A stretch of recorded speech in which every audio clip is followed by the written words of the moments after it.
Bonjour à toutes et à tous, bienvenue dans cette nouvelle vidéo. Aujourd'hui je vais vous faire une présentation du ramassage des vers, parce que ça n'a pas été fait encore et je tenais un petit peu à le faire, parce que je côtoie beaucoup de monde qui galère un petit peu.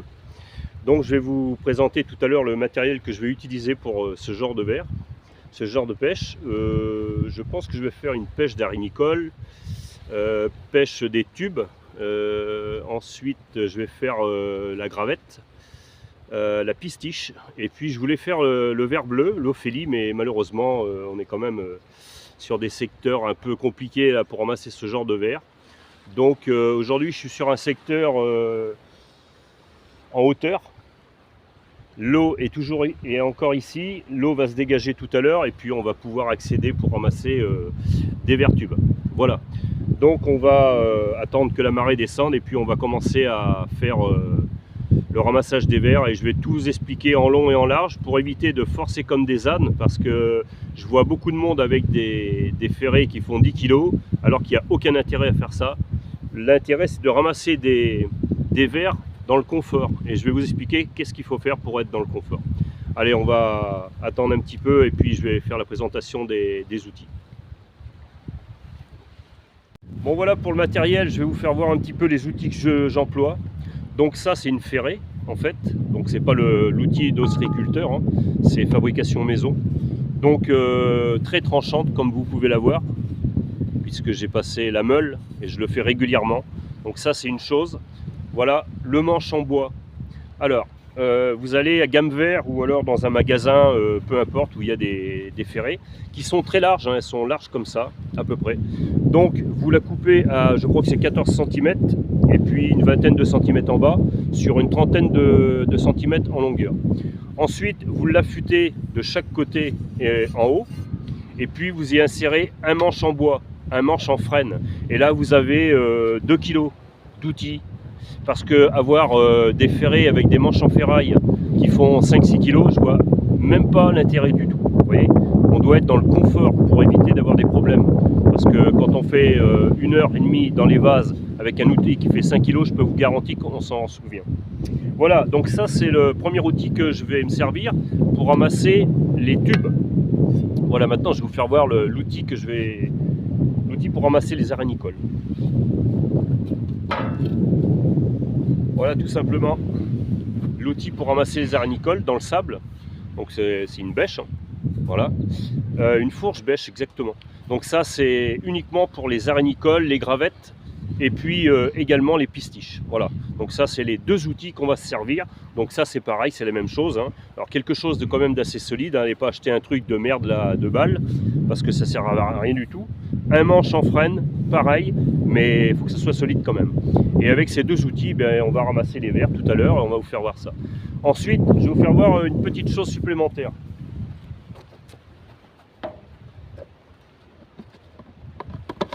Donc ça, c'est installation maison. Vous voyez, c'est un petit bac de peinture que vous pouvez trouver dans tous les magasins, Bricorama et compagnie.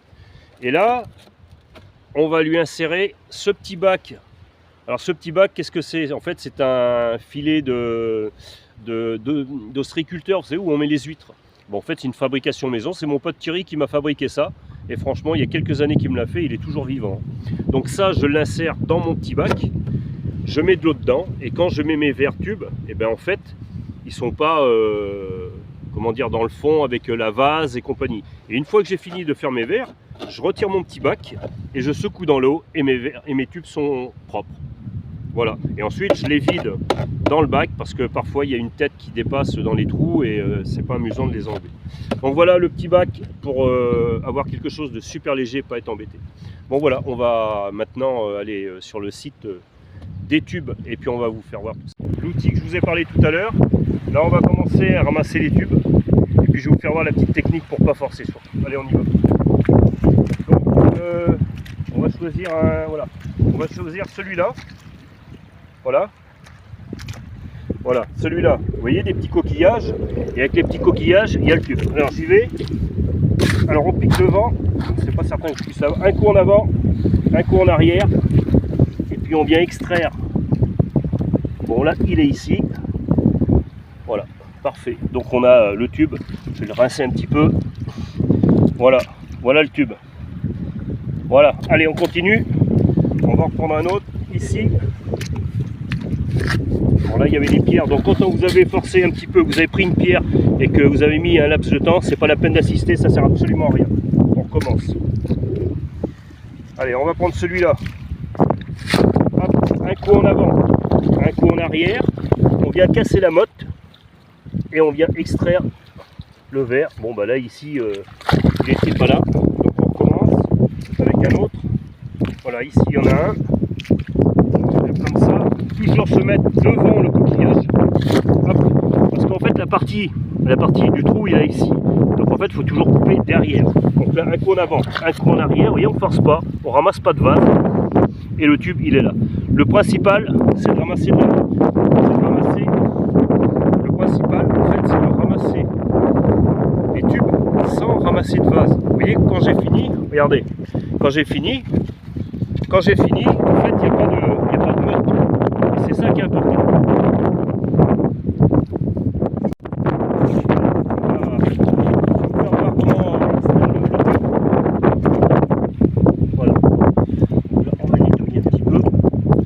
Voilà, alors en fait le tube quand il est comme ça, bon bah là il est parti, je sais pas où il est, peut-être dans là. Bon bah on va recommencer, c'est pas très grave. On va en reprendre un autre plus loin.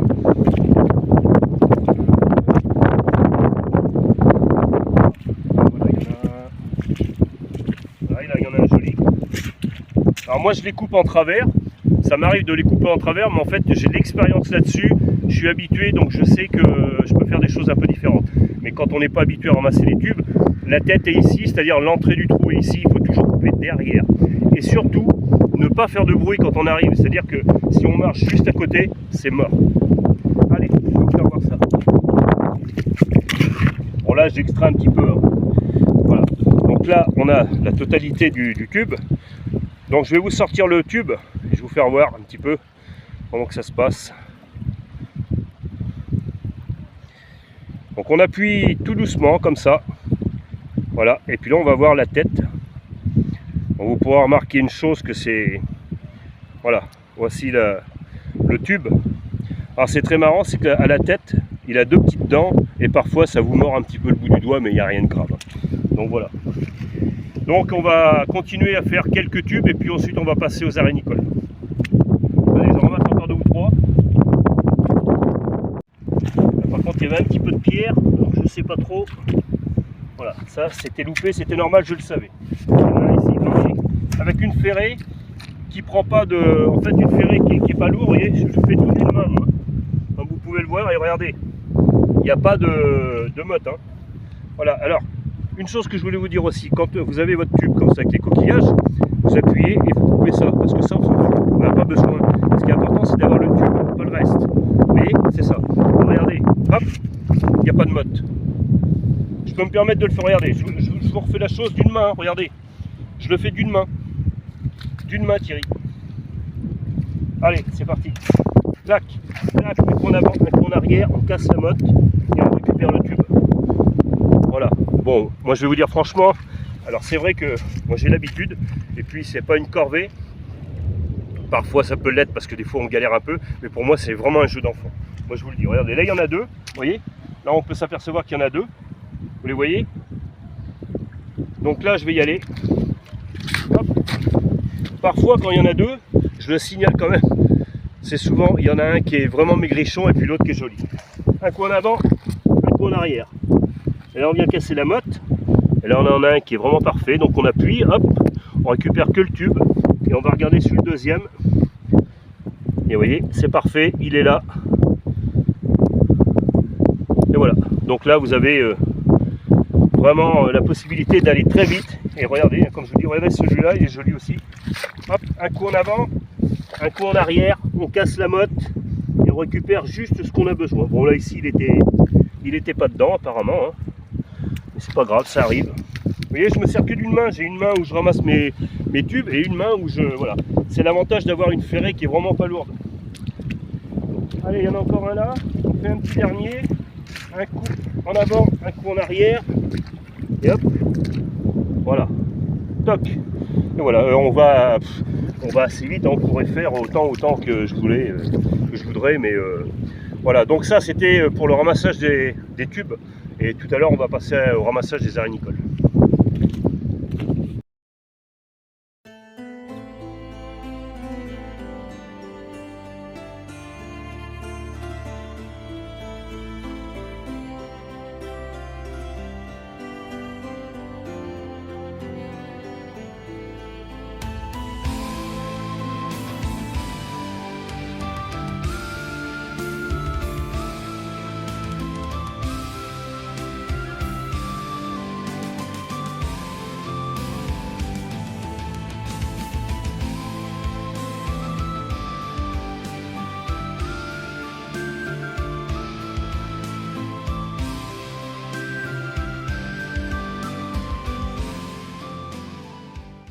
De faire quelques gravettes, la fourche bêche, je vous ai dit tout à l'heure.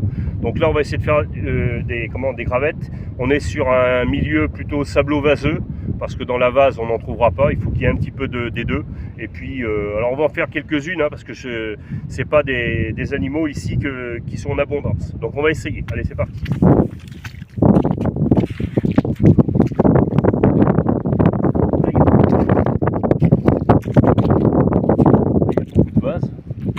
On va peut-être essayer plus là-bas parce que là il y a beaucoup de vases. On va essayer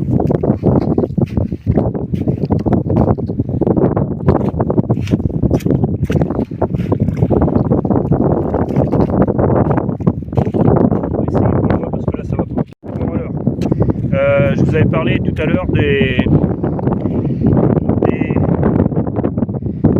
petites gravettes. Donc voilà les gravettes.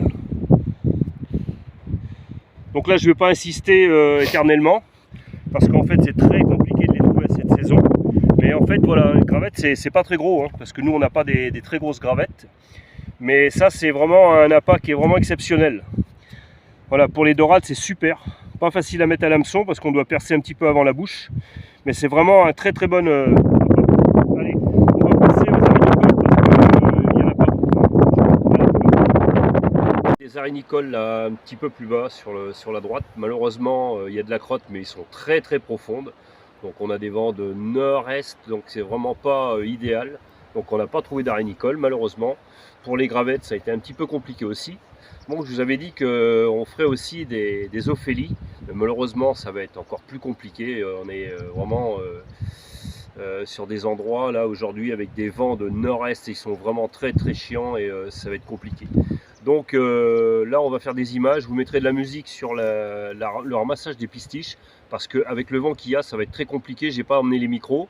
Donc je pense qu'on va faire des belles images, mais par contre je parlerai uniquement à la fin parce qu'on ne pourra pas. Donc voilà, donc là on va prendre les outils, puis on va descendre sur une partie un petit peu de gravière, parce que la pistiche elle se trouve un petit peu dans les coquilles d'huîtres, dans des endroits où il y a des coquilles d'huîtres, un petit peu de sable, un petit peu de pierre, et donc c'est là-dedans qu'on va trouver les pistiches. Bon voilà, on vous promet des belles images, mais en tout cas ça va être compliqué de parler. Donc voilà, on revient tout à l'heure.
Bon, alors on a quand même réussi à trouver quelques endroits pour les arénicoles. Allez. Donc voilà, quelques arénicoles, on va essayer de creuser un petit peu.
Bon, voilà, on en arrive des vases là. En fait, on a fait les pistiches et puis quelques arénicoles qu'on a trouvés quand même.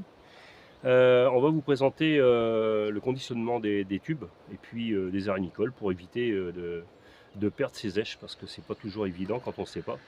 Donc ces vidéos sont un petit peu le but. Surtout n'hésitez pas à envoyer des commentaires parce que si vous avez des questions à me poser, il ne faut surtout pas hésiter. Je suis un petit peu là pour ça aussi. Donc vous n'hésitez pas et puis il n'y a aucun problème. Donc je vais mettre les tubes là déjà au départ en conditionnement. Je vais vous faire voir exactement ce qu'il faut faire.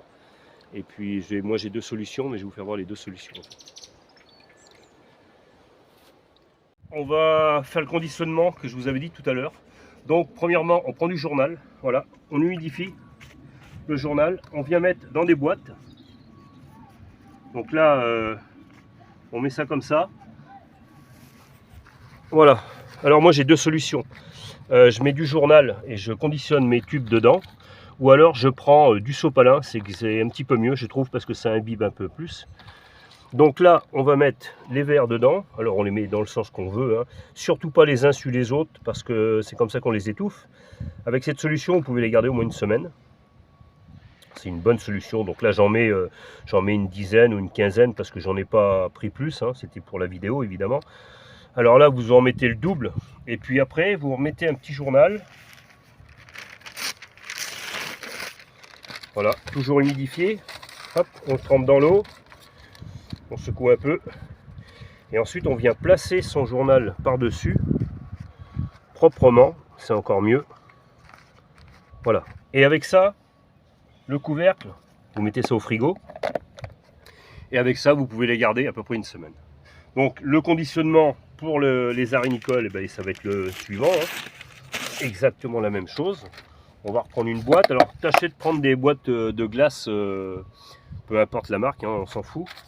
Des boîtes qui conviennent un petit peu, qui conviennent bien pour ce genre de truc. Assez longues, pas très épaisses, parce que pour mettre dans la glacière c'est important. Et puis on recommence, un petit journal. Et puis là on vient mettre ses pistiches, voilà, ses pistiches, ses arenicoles. Voilà, on n'en met pas beaucoup. Toujours la même chose, on remet un journal par-dessus, trempé dans l'eau, ça va très vite, regardez, clac, clac, voilà, donc faites les choses proprement, faites les choses bien, parce que sachez que le poisson, il n'est pas fou non plus. Quand je vois certains pêcheurs qui mettent des appâts au bout, c'est comme ça, est-ce que dans la nature, un verre, il est comme ça, tout tordu, avec... non. Donc faut pas prendre le poisson pour des fous, surtout aujourd'hui, il a évolué un petit peu comme nous. Donc voilà, alors après ça marche une fois de temps en temps, on dit bah non mais regarde ça marche quand même, non, ça marche une fois de temps en temps. Je veux bien l'entendre mais il faut faire les choses bien. C'est comme dans le travail, c'est la même chose. Et voilà, le conditionnement, il est prêt. Voilà, tout simplement. C'est bon. On a parlé du conditionnement, donc là voilà, hein, là j'ai conditionné pour vous faire voir les pistiches sur les tubes, mais ils sont dessous, hein. Donc voilà, mais ça faut pas le faire évidemment, vous le faites dans chaque boîte différente, vous en mettez pas beaucoup, une vingtaine au minimum, au maximum, ça suffit. Vous voyez, c'est vraiment des très belles pistiches, hein. Vraiment des belles pistiches. Les arenicoles malheureusement aujourd'hui, bah voilà, hein, c'est des petites chez nous. Une chose vraiment très importante que je voulais dire, quand vous conditionnez vos tubes, surtout ne mettez jamais de l'eau du robinet, de l'eau de rivière. On met toujours de l'eau de mer dans des verres de mer. C'est super important. Sinon, bah, ils crèvent, hein, c'est un peu logique. Donc voilà.